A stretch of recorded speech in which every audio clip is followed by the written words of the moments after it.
We are in a recording. You've made it to plot 9. That's right. Plot point 9 is ultimately where the narrative is pushed into the new world of Act 2.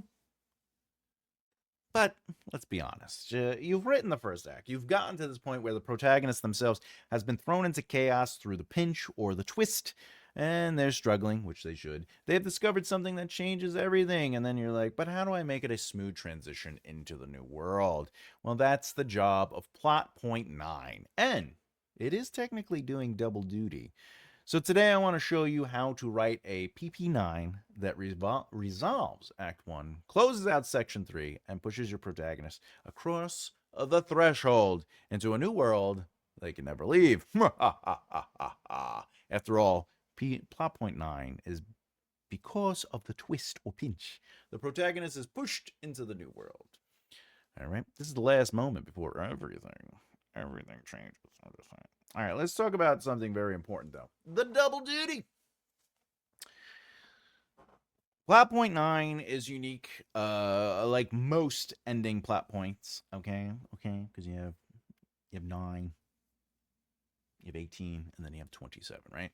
So these end. Not only do they end the act, but they also end the section it is. And in the case of plot point 9, it has two resolutions. Okay, it must resolve section 3, and it must resolve act 1, which is technically the central conflict of the protagonist. Remember, every section has its own beginning, middle, and end, ultimately its own mini 3-act structure.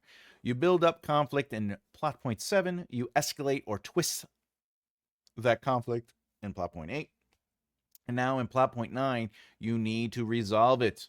But PP9 also has to resolve the entire Act 1. That's a much bigger scope. Act 1 introduced your protagonist's ordinary world, disrupted it with the inciting incident, and has been building toward a fundamental change in how your protagonist sees their reality. Ultimately, it's their central conflict, or as I like to call it, the central character arc. Okay?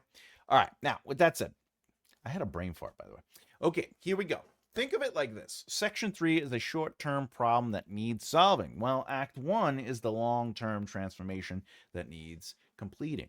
And PP9, this is ultimately where both of these narratives meet at a crossroad. Now you might be thinking, but Thomas, wait, aren't those the same thing? Doesn't resolving Section 3 automatically resolve Act 1?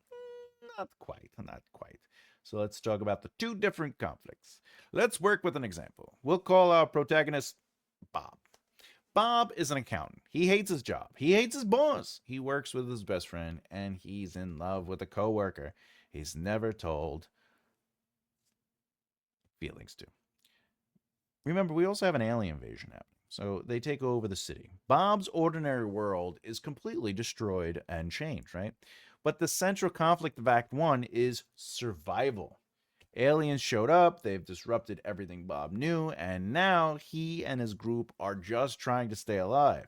That's the engine driving your first act, survival. And also just trying to make sense of everything, right? But the full narrative, the plot you're telling across the 3 acts is bigger than that, right?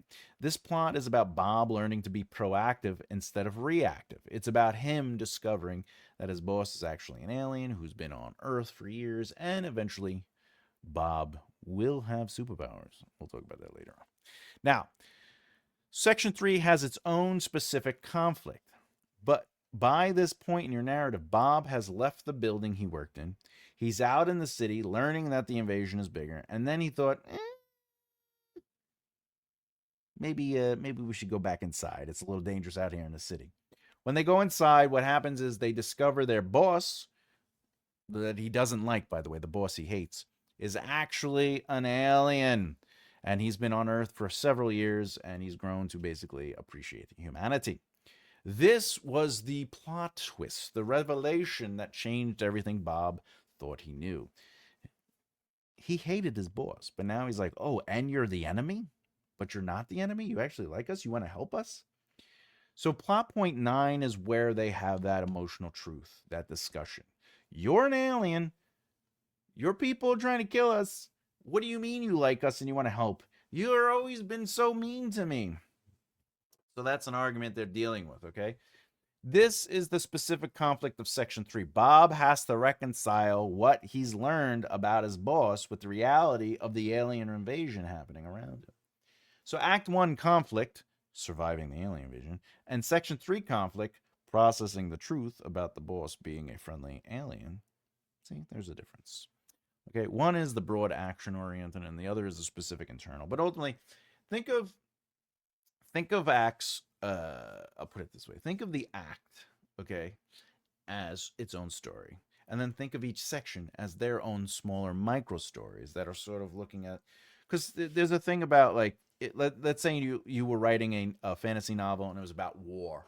The war is the grand scale stuff of what's happening, right? It is just what it is. There's battle. It affects the affects the economy, all this other stuff.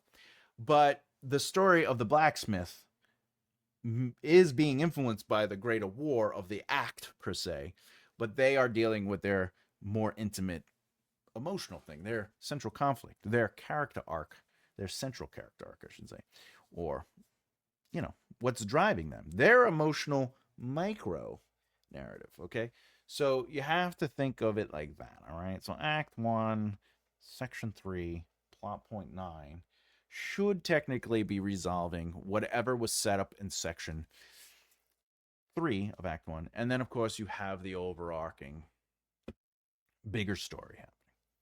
All right? Okay. So, how does. Oh, by the way, if you haven't done so already, please subscribe and hit the bell icon. Okay, keep it a move. All right. How does plot point 9 actually work, though? Well, if plot point 8 gave you either a twist or a pinch, a twist is new information that reframes everything, and a pinch is a reminder of the antagonistic force and the stakes, then how does that influence PP9? In the case of Bob, let's say PP8 was the reveal that his boss is an alien, which is a twist. Plot point 9 is all about dealing with that twist or pinch. Your characters need to process what just happened. They need to respond emotionally, physically, mentally, spiritually, whatever the case is, however makes sense to your specific narrative. But Bob might feel betrayed that his boss hid this truth. He might feel confused about who to trust. He might feel hopeful that there's a way to communicate with the other aliens because they have somebody on their side. Whatever his response is, you need to show him working through it. And here's the thing. By the end of PP9, your characters need to make enough sense of what they've experienced that they can move forward with this information, accepting it somewhat, completely, or not at all. They don't need to have all the answers, but they do need to be comfortable with their new reality. But they need to have processed enough information to make the leap into their new circumstances. So let me give you a different example, something lighter. Romance. Your protagonist has been in love with someone for 10 years. In plot point 8, they discover, all right, he discovers she always loved him too. That's a plot twist. But in plot point 9, he still has to deal with that new information. She's always loved me. Why didn't I make a move back then? We lost so much time because I was too afraid to ask. See, even positive twists require processing. However, think of it this way. Now that he has this information, he needs to accept it somewhat, completely, or not at all. However it moves forward, that is going to be what Act 2 is going to be challenging. So if he somewhat accepts it, he goes into Act 2 kind of hesitant, not really making a first time move because he's like, well, I already lost. I already messed up, right?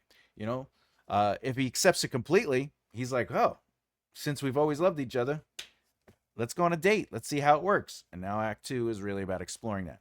If they don't accept it and double down, they might believe they missed their chance.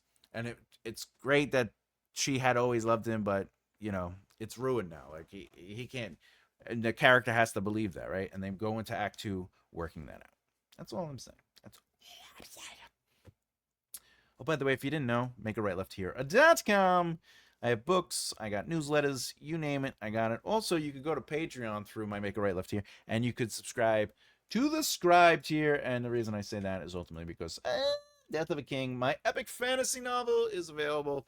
Feel free to read it, but it is not just reading the novel.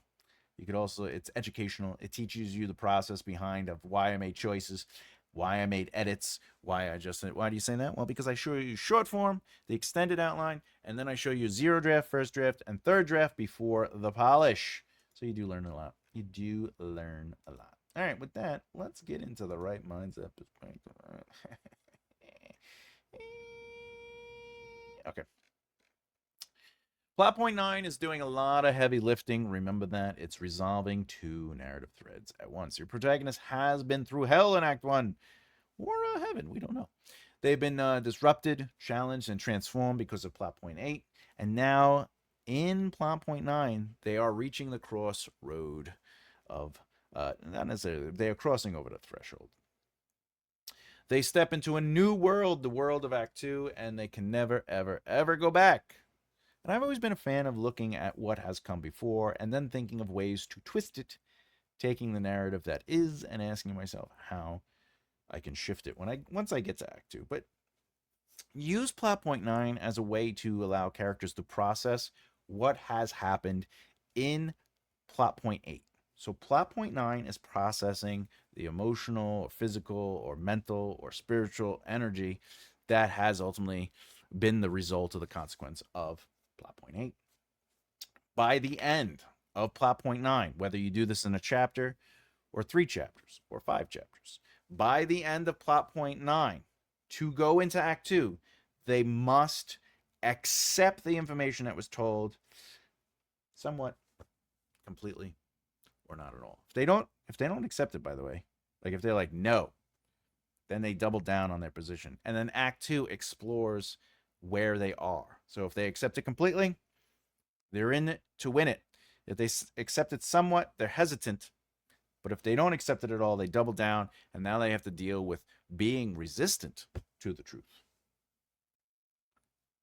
I will say this. A rule to live by is each new act should raise the stakes, each new section should raise the stakes, and each new plot point should keep the narrative flowing, moving, raising the stakes, accomplishing something specific, and, of course, allowing characters to grow. So even in plot point 9, from plot point 8, you still need to raise the stakes because you are changing their circumstances. That's all I have to say. All right, next video in this series will be plot point 10. We will introduce the protagonist and the audience to the new world. A new world. Let's get into it. By the way, if you liked what you saw today and you want to, subscribe and hit the bell icon so you don't miss out. Also, if you have an idea for a video or something, let me know in the comments below. I'll make it and I'll randomly post it. You will not have to wait a year to get it. I will just see the comment. I will make the video and boom, shazang, pop, pop. Other than that, I'm Thomas J. Bellezza. I will see you next time. As always, keep developing the right mindset. I'll talk to you. Bye.